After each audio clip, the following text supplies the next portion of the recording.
Gentleman from Ohio, Mr. Davidson, is now recognized for 5 minutes. Thank you, Chairman. I appreciate our witnesses making your presence here today and being available for questions today.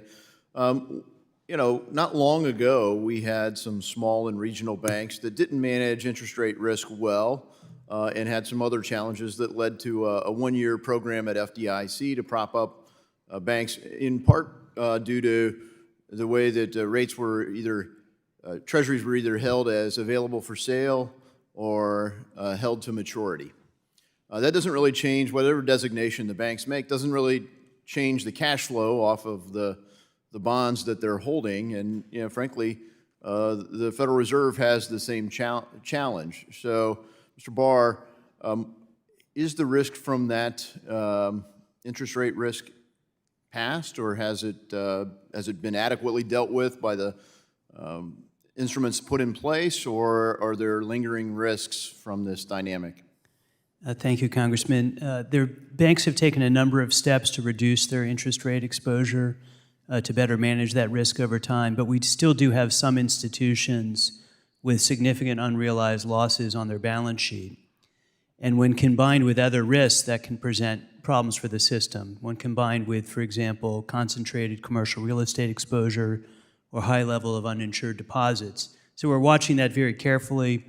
We're looking for banks to manage that risk carefully, and we've seen improvements in that, but there are still risks in the system. So in your supervision, are there any cause for alarm in that, or do you see stability, say, in the next 2 quarters? Well, overall, as I said at the outset, the banking system is sound and resilient. There are these areas that we're paying special attention to, that we want banks to pay special attention to, and we're monitoring that very carefully. Yep, thank you. And one of the other things that you're monitoring carefully, but you've acknowledged that you really have a big do-over, is on the Basel III endgame.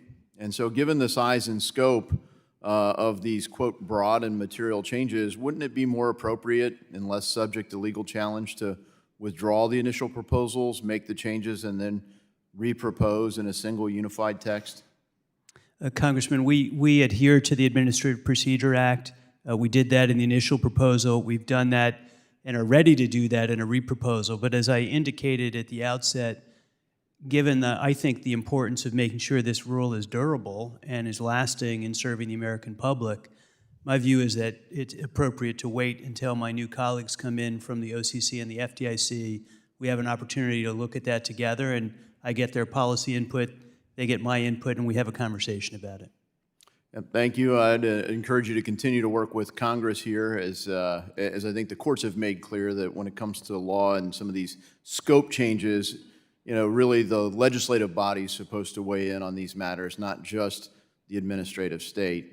And I think we'll see a lot of that theme from the courts, and we'll continue to see that from the next administration. So with that in mind, I appreciate your acknowledgement that you're looking to work with the next FDIC chair, the next Secretary of Treasury, and whatnot.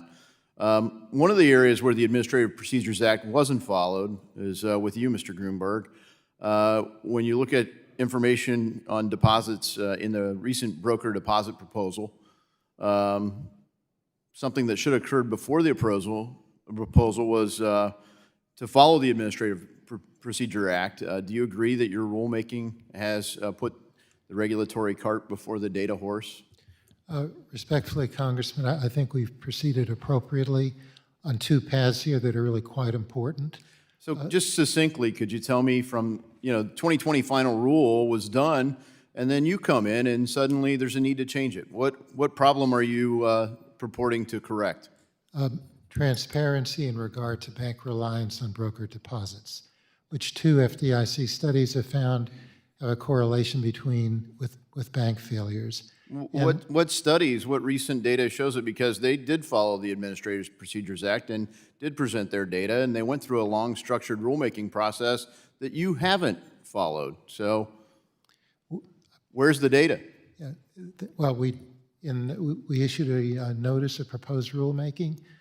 In the preamble to that, we identify the 2 studies done by the FDIC in 2011 and 2019. Thank you. And the last comment I'd have, because my time's expiring, is I just encourage all of you to cease work on central bank digital currency. The Trump administration's been clear they will not support one, and the FDIC continues to hire people. It's clearly the will of the House. We passed it last May to end central bank digital currency. We don't want you to design it, develop it, or build it, and there is no legal authority to establish it. With that, I yield back.